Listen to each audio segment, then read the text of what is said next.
아멘. 베트남 선교를 은혜 주게 잘 마치고 왔습니다. 선교를 다녀올 때마다 느끼는 것은 선교를 다녀오면 믿음이 좋아진다는 경험입니다. 제 믿음이 자라고 하나님 깨닫게 하시는 은혜를 받고 내 믿음이 자라는 것을 느낍니다. 또 이번에 느낀 것이 선교는 굉장히 아름답구나. 그 현장은 두 번째, 선교는 굉장히 행복한 거구나. 하나님이 우리 일 시켜 먹으려고 죽도록 고생시키려고 하는 게 아니라 선교하면 행복하구나. 선교는 내가 도움이 되는 거구나. 유익이 굉장히 많습니다. 이번 선교에 두 큰 눈물의 감동이 있었습니다. 하나는 우리 베트남 목회자 부부들의 감동, 눈물입니다. 많이 회복하고 특별히 사모님들이 많이 우시면서 위로도 받으시고 또 우리 지친 목사님들이 많이 회복이 되셨습니다. 여러 번 많이 우셨고요. 두 번째는 사역자들의 눈물이 있었습니다. 그 현장을 보면서 이렇게들 말씀하시더라고요. 나 같은 사람도 이렇게 선교로 쓰시니 감사하다고. 선교에 참여하는 분들이 감동을 많이 받고 눈물을 많이 흘리는 그런 귀한 일이 있었습니다. 나중에 저희들 베트남 선교 아울렛이 보고 할 때 자세한 얘기를 드리도록 하겠습니다. 오늘은 누가복음 마지막 예수님의 승천하시면서 주시는 지상명령, 마지막 명령과 축복에 관한 이야기입니다. 저희가 선교 미션 캠을 보고 예배드리고 또 선교를 다녀오자마자 또 예수님의 지상명령, 이 메시지가 이렇게 잘 맞아 떨어지는 것 같습니다. 이제 예수님과 마지막 헤어지는 순간에 예수님은 먼저 복을 주시고 그 다음에 사명을 주시는 그 축복의 자리를 마련해 주셨습니다. 예수님과의 만남은 제자들에게 평생 잊을 수 없는 위대한 만남이죠. 그러나 그 위대한 만남이 위대해지기 위해서는 위대한 떠남, 위대한 헤어짐이 있어야 위대한 만남이 되는 거예요. 우리는 그동안 무수한 만남을 많이 가져요. 만남은 좋았어요. 시작은 좋았어요. 만남은 위대했어요. 기다리던 만남이었어요. 가슴 뛰는 만남이었어요. 기대와 소망이 넘치는 만남이었는데 그 만남이 아름답게 끝나지 않고 내가 생각했던 그런 축복으로 끝나지 않고 중간에 변질되거나 깨어지거나 어긋나서 비극적인 떠남, 또 화가 난 헤어짐, 섭섭한 헤어짐, 흐지부지 되는 헤어짐, 위대한 만남으로 시작했다가 위대한 떠남이 아닌 그저 그런 떠남으로 흐지부지 되는 그런 만남도 굉장히 많죠. 오늘은 위대한 떠남, 위대한 헤어짐, 그것이 우리의 만남을 다시 위대하게 해주는 거죠. 떠남이 좋아야, 마지막이 좋아야, 끝이 좋아야 그 시작도 다시 빛나는 거예요. 예수님과의 그런 위대한 만남은 예수님과의 위대한 헤어짐, 떠남, 주님과 제자들의 마지막 이별을 통해서 더 위대해지는 거죠. 여러분들의 모든 삶도 예수님과의 만남뿐만 아니라 우리 교회에서 또 친구, 가족, 누구든지 반드시 헤어집니다. 누구든지 떠나게 돼 있어요. 그 떠남과 마지막 끝이 오늘처럼 아름답고 위대하게 그렇게 이루어지기를 주님의 이름으로 축복합니다. 위대한 만남은 중요하죠. 특별히 위대한 스승, 위대한 은사, 우리의 인생에 아주 결정적인 도움을 주는, 가르침을 주는 좋은 은사를 만난 것은 중요해요.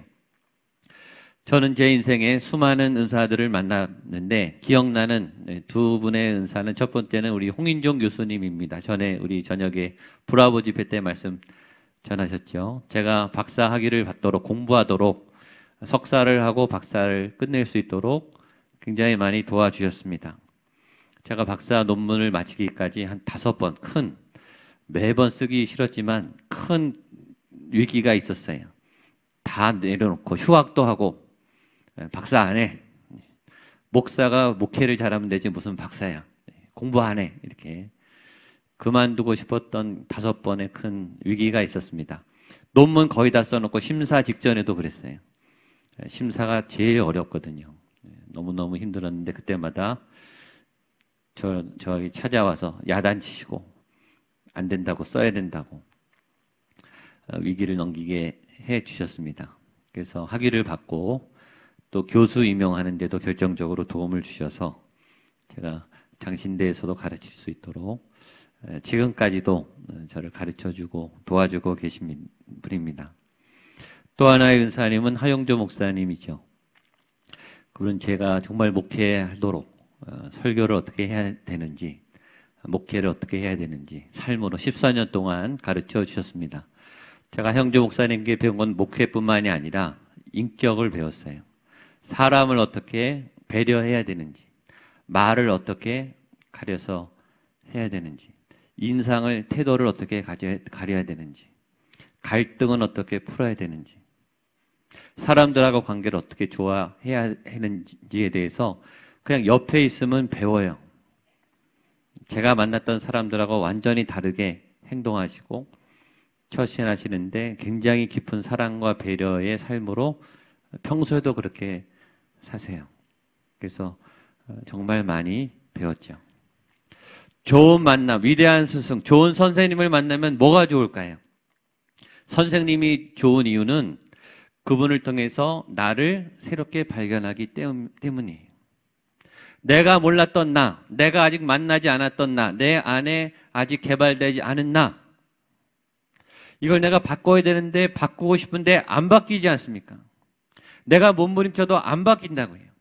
내가 노력하고 내가 시도해도 이게 안 바뀌는데 좋은 스승을 만나면 이게 바뀌어져요. 습관이 고쳐지고 꿈이 바뀌고 능력이 바뀌고 길이 바뀌고 생각이 바뀌어서 내 안에 어떤 희망과 잠재력과 도전이 일어나요. 내 안에 악하고 내 안에 잘못된 것들이 교정이 돼요. 그래서 스승이죠. 위대한 스승을 만나는 일은 굉장히 중요해요. 제자들이 예수님을 만나서 이 삶이 막 바뀌는 거예요. 교정이 되는 거예요. 그리고 길을 찾는 거예요. 자기가 걸어가야 될 길, 방황을 멈추고 길을 찾고, 그래서 교회 공동체의 첫 번째 중요한 요소는 길을 찾는 거예요. 예수님을 만나서 길을 찾는 거예요. 여러분을 찾고 내가 가야 할 길을 찾고, 아, 이거구나, 여기를 가야 되는구나, 이렇게 살아야 되는구나, 그걸 발견하는 공동체가 교회예요. 여러분들이 이 교회에 와서 예배하면서 말씀을 들으면서 여러분을 찾고 여러분 안에 길을 찾게 되기를 축복합니다. 그래서 모여야 돼요. 길을 찾아야 되니까. 두 번째, 교회는 길을 찾았으면 길을 가게 떠나야 돼요. 헤어지는 거죠. 교회는 만나는 공동체면서 동시에 헤어지는 공동체예요. 교회는 모이려고 만나지만 헤어지려고 만나는 거예요. 흩어지려고 만나는 거예요. 사명을 위해서 각자의 길을 잘 가기 위해서 만나는 거죠. 지난주 저녁에도 얘기했습니다. 교회는, 오늘 저녁에도 얘기했지만 교회는 얼마나 모였는가? 잘 모이는 교회가 건강한 교회예요. 새벽기도, 주중모임, 구역예배, 교회학교, 건강한 교회는 잘 모여요. 그러나 잘 모이는 것만 건강한 게 아니에요. 건강한 교회는 잘 흩어지는 거예요. 잘 떠나는 거예요.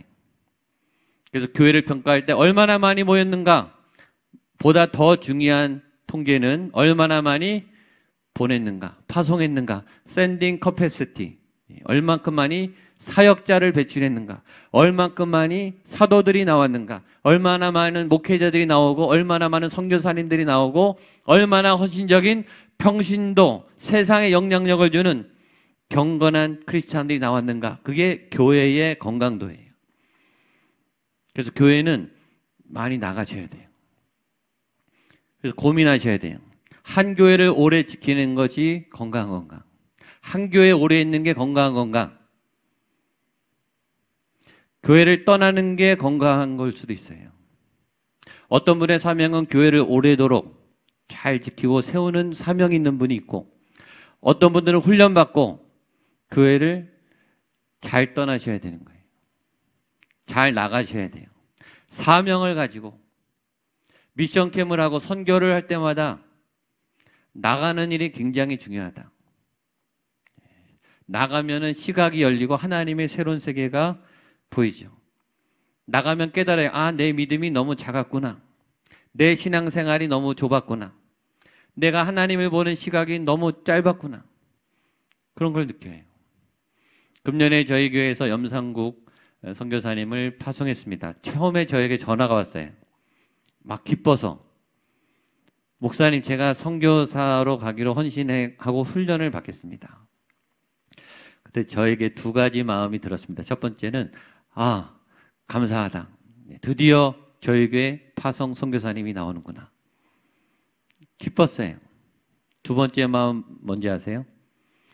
이분이 다른 교회 안수 집사님 계시다가 저희 교회 협동 안수 집사님으로 오셔서 봉사를 굉장히 잘하셨어요. 남성교회 막 모임을 활성화하시고 교사를 하시고 고등부 교사, 모든 예배에 개근을 했어요. 새벽 기도부터 주중 예배 다 예배에 참석했어요. 제 마음이 어땠을까요? 이분 가면 안 되는데, 이분 일꾼인데, 이분 더 일하셔야 되는데, 이분이 앞으로 할 일이, 우리 교회에서 할 일이 많은데, 그런 마음이 있는 거예요. 여러분, 좋은 분 나가는 건 아깝죠. 저희 교회도 일꾼이 모자라는데 보내고 싶지 않은 거예요. 아끼고 싶은 마음이 있는 거죠. 그러나 가야죠. 그렇죠? 좋은 분이 가셔야죠. 잘하시는 분이 나가야 되는 거예요. 그게 하나님의 사명이에요. 위대한 만남은 위대한 떠남으로 이어져야 되는 거예요. 우리는 꼭 헤어지게 돼 있습니다. 그 헤어짐이 위대하기 위해서는 하나님의 어떤 사명을 가지고 아쉽지만 아름답게 떠나야 되는 거예요. 예수님이 제자들과 마지막 시간이에요. 물론 예수님은 영원하시죠. 그러나 육신적으로, 인간적으로 만나는 마지막에 제자들이 주님을 놓치고 싶겠습니까? 이제 부활해서 힘을 받아서 열심히 기독교를 퍼뜨릴 수 있는데 주님은 떠나셔야 된다는 거예요. 얼마나 아쉬워요. 사랑하는 사람일수록, 보고 싶은 사람일수록 옆에 두고 싶어요. 그러나 주님은 떠나세요. 제자들과 헤어지세요. 그래서 마지막을 잘 마무리하죠.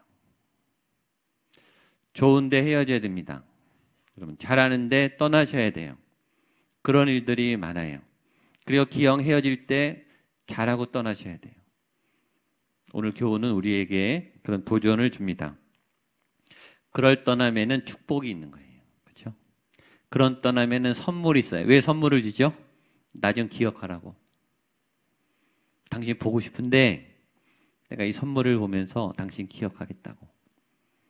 내가 주고 싶은 좋은 선물을 주죠. 눈물과 감동이 있어요. 그것이 크리스찬들의 아름다운 떠남이에요. 이 아름다운 떠남이 우리의 삶에도 이어지기를 바랍니다. 그러면 주님이 무슨 선물을 주고 떠나셨는가? 두 가지 큰 선물을 주셨습니다. 첫 번째 선물은 말씀의 능력입니다. 우리 44절로 45절입니다. 시작. 또 이르시되 내가 너희와 함께 있을 때 너희 말한 바 곧 모세의 율법과 선지자의 글과 시편에 나를 가리켜 기록된 모든 것이 이루어져야 하리라 한 말이 이것이라 하시고 이에 그들의 마음을 열어 성경을 깨닫게 하시고, 거기 밑줄 치세요. 마음을 열어 성경을 깨닫게 하시고. 성경을 깨달으려면 마음이 열려야 돼요. 예배 때 말씀의 은혜를 받으려면 마음이 열려야 돼요. 마음이 닫으면 성경이 깨달아지지 않아요.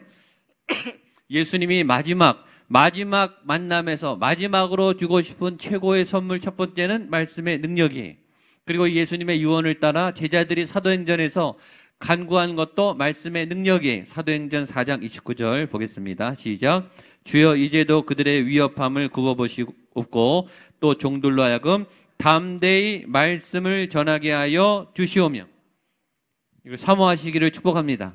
주님, 내가 말씀을 담대히 전할 수 있는 말씀의 능력을 주십시오. 이미 능력이 있어도 계속 사모하셔야 돼요. 말씀의 능력은 무궁무진한 거예요. 한 번 받아다고 끝나는 게 아니라 계속 부어져야 돼요. 제가 여러 번 말씀드렸죠. 말씀의 능력이란 세 가지예요. 저는 이 세 가지 말씀의 능력, 이 말씀의 은사가 오늘 여러분들의 머리 위에, 여러분들의 입술 가운데, 여러분들의 마음속에 부어지게 되기를 축복합니다. 첫 번째 말씀의 능력이란 해석의 능력이에요. 깨달음의 능력, 통찰의 능력, 말씀이 깨달아지는 거예요. 말씀이 열리는 거예요. 말씀이 이해가 되는 거예요. 말씀이 이렇게 뚫리는 거예요. 지난주에 말했죠. 보는데 보이는 게 아니고, 예수님을 봐도 깨닫지 못하고, 하나님의 역사가 있어도 감동이 없고, 그건 못 보는 거예요. 성경은 누구나 다 있죠. 성경 글씨 읽는 사람은 다 읽어요. 깨달음은 다 받는 게 아니에요. 공부를 잘한다고 깨달음이 오는 게 아니고, 성경은 성령의 계시가 있어요. 성령의 감동이 와야 이게 뭉클하고 마음에 뜨거운 게 올라오고 시원하고 이렇게 기쁨이 올라오는 거예요. 이 말할 수 없는 생명의 기운이 부어지는 거는 성령의 은혜예요. 성령님의 영적 계시, 영적 조명. 전에 저녁에 프로야구를 보러 갔는데 정전이 됐어요. 정전이. 시합이 올스톱이에요. 그렇죠? 빛이 없으면 보이지가 않아요. 보이지 않으면 아무것도 못해요. 스톱이에요. 성령의 영적 조명이 없으면 성경을 아무리 읽고 예배를 아무리 드려도 깨달음이 없어요. 말씀에는 맛이 있어요. 말씀은 먹는 거예요. 말씀은 읽는 게 아니라 먹어서 체험해서 맛을 봐야 돼요. 말씀에 깨닫는 맛. 이 말씀이 꿀과 송기꿀보다 달다. 말씀을 읽을 때 막 식욕이 돋고 입맛이 돋고 에너지가 막 생기고. 말씀은 성경을 읽을 때만 오는 게 아니라 여러분들이 걸어 다닐 때, 버스 탈 때, 운전할 때, 회사에서 일할 때 계시가 임하면, 아, 하나님이 이런 마음을 주시네. 하나님이 저 사람에게 이렇게 말하라고 말하네. 하나님이 아이들에게 이렇게 가르치라고 말하네. 하나님이 지금 웃으라고 말씀하시네. 하나님이 지금 무릎 꿇으라고 말씀하시네. 하나님이 참으라고 말씀하시네. 깨달아지는 거예요. 여러분의 현장에서 하나님의 계시가 임해서 하나님의 마음을 따라갈 수 있도록 깨달음이 오는 거예요. 그게 제일 필요한 거 아니에요. 그게 지혜예요. 지혜. 계약을 해야 되는지 말아야 되는지, 이사를 해야 되는지, 오늘 이 사람을 만나야 되는지 말아야 되는지 기도하면 하나님의 마음이 부어지는 거예요. 그래서 하나님을 따라 결정할 수 있는 거죠. 이것이 말씀의 해석의 능력이에요. 이 은혜가 있게 되기를 축복합니다. 두 번째는 전달의 능력, 가르침의 능력. 말씀을 깨닫는 것과 말씀을 말하는 것은 별개예요. 말씀을 아는 것과 말씀을 가르치는 것은 다른 은사예요. 말씀을 잘 은혜를 받는 분도 가르치는 것은 못할 수 있어요. 설명하라 그러면 버벅대요. 왜냐? 소화가 안 돼서 그래요. 내게 안 된 거예요. 경험은 했는데, 받긴 받았는데, 읽기는 읽었는데, 먹긴 먹었는데 완전히 내가 소화가 안 돼서 그래요. 소화가 돼야 설명이 쉬워요. 설명을 하는데 어렵다. 소화가 안 된 거예요.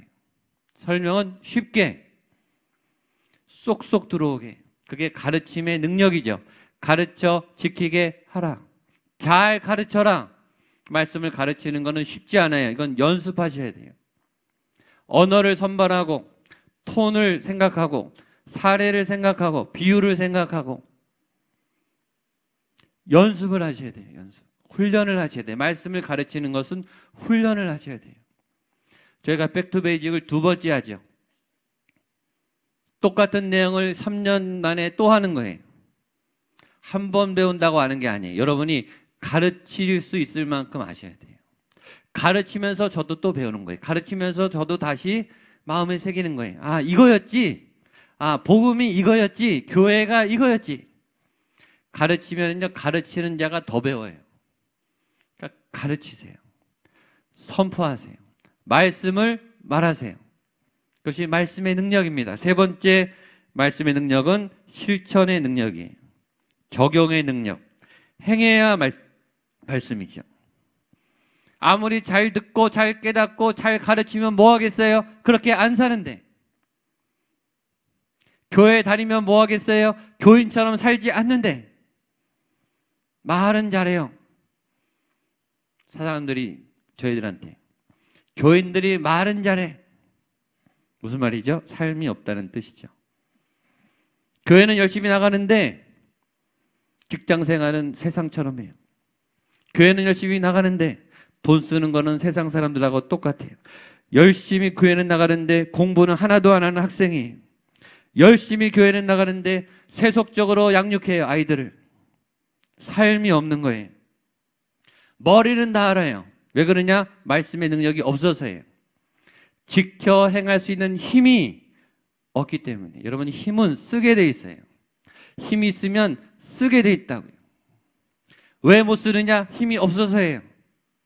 세상이 따라가는 그 힘과 내 안에 믿음을 지키는 힘이 우리가 가늠이 되잖아요. 내가 이길 수 있으면 힘을 왜 안 쓰겠어요? 없으니까 못 쓰고 따라가는 거죠. 말씀의 세 번째 능력은 내가 힘이 있잖아요. 그러면 그렇게 안 따라가요. 하나님의 방법대로 산다고요. 그게 말씀의 세 번째 능력이에요. 그래서 말씀의 능력 있는 분들은 세상을 따라가지 않기 시작해요. 힘이 조금 생긴 거죠. 점점 강해지면 그래서 세상을 나중에 이끌어요. 세상이 따라와요. 그게 크리스찬들이었어요. 초대교회. 거기까지 가야 돼요. 저와 여러분이. 처음엔 따라가다가 싸워보다가 이기기 시작하다가 이제는 세상을 끌고 다니는, 그것이 말씀의 능력이에요. 전 저에게도 여러분에게도 이런 말씀의 은사와 능력이 부어지게 되기를 축복합니다. 근데 이것을 예수님이 마지막에 부어준 거예요. 제자들에게. 그러면서 증인이 되어야 된다. 46절로 48절 시작. 또 이르시되 이같이 그리스도가 고난을 받고 제3일에 죽은 자 가운데서 살아날 것과 또 그의 이름으로 받게 하는 회개가 예루살렘에서 시작하여 모든 족속에게 전파될 것이 기록되었으니 너희는 이 모든 일의 증인이라. 아멘. 48절도 밑줄 주세요. 따라하십시오. 너희는 이 모든 일의 증인이라. 너희는 이 모든 일의 증인이라.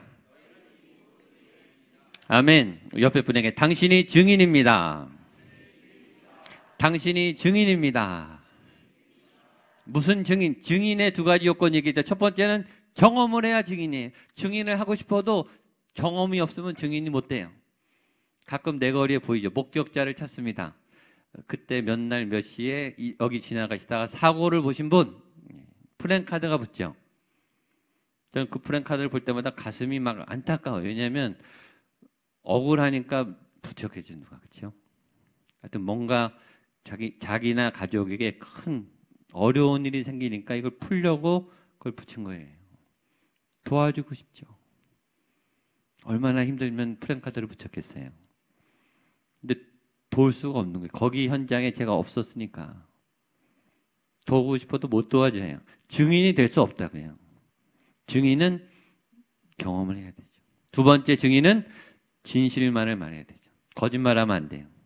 내가 본 것을, 내가 체험한 것을 정확하게 증거해야 됩니다. 여기서 예수님이 세 가지 증거를 당부하세요. 첫 번째는 그리스도가 고난을 받고 죽은 것. 예수님의 고난과 십자가는 구원을 의미해요. 십자가에서 죄가 죽어야 예수님이 죽은 것처럼 우리의 죄가 죽는 거죠. 죽음을 증거하고, 두 번째 부활을 증거하고, 구원을 증거하고, 죽음을 이길 힘이 있는 것을 증거하고, 세 번째 이 복음이 온 세계 모든 민족에게 전파되고 있다. 전파될 것이다. 예수님이 증거하라고 전했다라는 것을 증거하라는 거예요.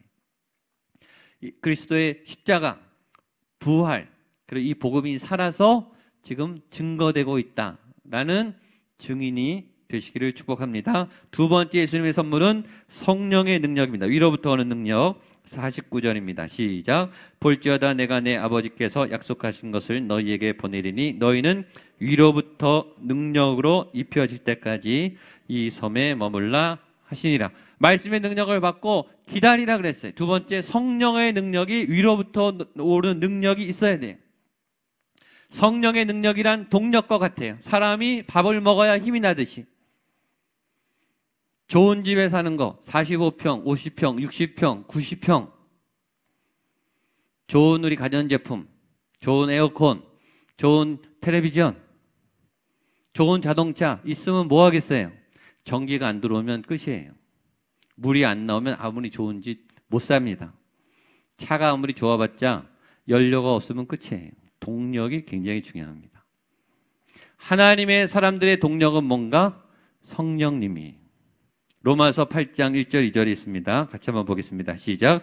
그러므로 이제 그리스도 예수 안에 있는 자에게는 결코 정죄함이 없나니 이는 그리스도 예수 안에 있는 생명의 성령의 법이 사망의 법에서 너를 해방하였음이라. 아멘. 성령의 힘은 얼마나 강하면 죄의 힘을 이기는, 아까 말했던 세상을 따라가야 할 수밖에 없는 힘을 이기는 생명의 능력이라는 뜻이에요. 이 힘이 있어야 이기는 거예요. 머리로 이기는 게 아니에요. 힘이 있어야 이기죠. 이 동력이 올 때까지 기다려라. 그리고 반드시 너희에게 줄 테니까 기다려라. 싸움에는 힘이 필요해요. 힘든 싸움일수록 힘이 많이 필요해요. 그렇죠? 여러분, 이번 한 주간 살아가실 때 성령의 위로부터 오는 능력, 하나님의 능력으로 다시 힘을 내시기를 축복합니다. 이걸 주시면서 예수님이 올라가세요. 50절입니다. 시작. 51절. 예수께서 그들을 데리고 베다니 앞까지 나가사 손을 들어 그들에게 축복하시더니 축복하실 때 그들을 떠나 하늘로 올려지시니. 그러니까 예수님이 이렇게 손을 내미시고 축복하면서 이렇게 올라가는 거예요. 마지막까지 끝까지 눈을 맞추고 보면서 선물을 주고 축복하면서, 그러니까 마지막까지 주고 싶은 거를 아낌없이 주고 아쉬워하면서. 축복이 뭡니까? 축복은 잘 되라고 말하는 게 축복이죠. 너가 잘 되기를 바래. 너가 건강하기를 바래. 미래적인 거예요. 너가 좋아지기를 바래. 위험하지 않게 되기를 바래. 건강하게 되기를 바래. 그러니까 자기가 해주고 싶은 말을 다 하는 거예요. 고백, 축복. 우리가 헤어질 때 이렇게 헤어져야 된다. 아낌없이 선물을 다 주고, 제일 좋은 선물을 주고 떠나면서도 잘 되기를 바래. 잘 살아야 돼. 건강해야 돼. 저와 여러분의 이 마지막이 이런 헤어짐이 되시기를 주님의 이름으로 축복합니다. 이 모든 떠남이 얼마나 아름답습니까? 그 다음에 제자들은 어떻게 했을까요? 마지막입니다. 52절, 53절입니다. 시작. 그들이 그에게 경배하고 큰 기쁨으로 예루살렘에 돌아가 하나님을 찬송하리라. 거기 예루살렘에 돌아가, 여기 밑줄을 치십시오. 중요합니다. 여러분, 제자들에게 있어서 예수님이 없다는 것은 위기 상황이에요. 그렇죠? 예수님이 보호하고 지켜줘야 되는데 지금 다닐 스승이 사라졌어요. 두 번째, 예루살렘으로 가라는 것은 또 하나의 위기 상황이에요. 예루살렘에는 지금 예수님을 죽인 권세자들이 거기 있고 예수님의 제자들을 색출하고 있어요. 거기 가라는 것은 가서 죽으란 뜻이에요. 두 가지의 위기 상황이죠. 인간적으로 말하려면 이렇게 예수님이 말해야 되는 거야. 니네 살아남으려면 다 도망가. 생명을 지켜.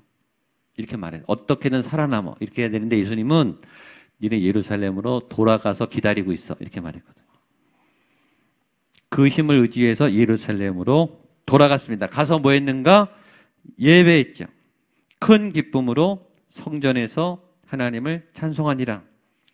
왜 예루살렘으로 갔는가? 그래서 예배했는가? 그래서 예배란 첫 번째 약속을 따라가는 거예요. 약속. 예수님이 예루살렘에서 성령을 기다리라고 했으니까. 약속. 두 번째 예배란 성전에 가는 거예요. 예배당에 온다는 게 아니라 하나님이 가라 그런 곳에 있는 게 예배예요. 그러니까 미션 캠프로 경기도, 전라도 하여튼 가라는 대로 갔죠. 거기에 그날 하나님이 우리에게 가라고 하신 그 자리에 간 거예요. 왜 예루살렘인가? 하나님이 거기 있으라 그랬으니까. 거기서 예배하는 거예요. 하나님이 머물라고 있는 곳에 가는 게 예배예요. 세 번째, 하나님을 찬송하는 거죠. 마음을 다해 하나님을 높이는 거예요. 네 번째, 예배할 때 큰 기쁨이 있었다. 52절에. 예배는 기쁨이 가득한 거예요. 왜냐? 하나님이 있으니까. 예루살렘은 위험해요. 예루살렘은 두려운 장소예요. 그러나 그곳에 하나님이 계실 때 기쁨이 가득하죠. 우리가 나가는 세상은 두려운 현장이에요. 직장 생활은 두려워요. 가정 생활은 두려워요. 경제 활동은 두려워요. 그러나 그곳에, 그 두려움의 현장에 하나님을 찬양할 때, 큰 기쁨이 임할 줄로 믿습니다. 이것이 마지막 예수님과의 제자들과의 엔딩이에요. 저에게도 여러분에게도 이런 아름다운 예배의 기쁨이 있는 하나님의 사람이 모습으로 변화될 수 있기를 주님의 이름으로 축복합니다. 기도하겠습니다. 하나님 아버지, 이런 헤어짐, 이런 떠남, 큰 선물을 받고 말씀의 복과 성령의 동력, 또 하나님께서 위로부터 내려주시는 큰 기쁨과 예수 그리스도의 복된 말씀의 은혜를 가지고 삶의 현장으로 나아갈 수 있는 우리 모두가 될 수 있도록 여기는 한 분 한 분 머리 위에 오늘 말씀의 은혜가 부어지게 하여 주시옵소서. 예수님의 이름으로 기도하옵나이다. 아멘. 일어나셔서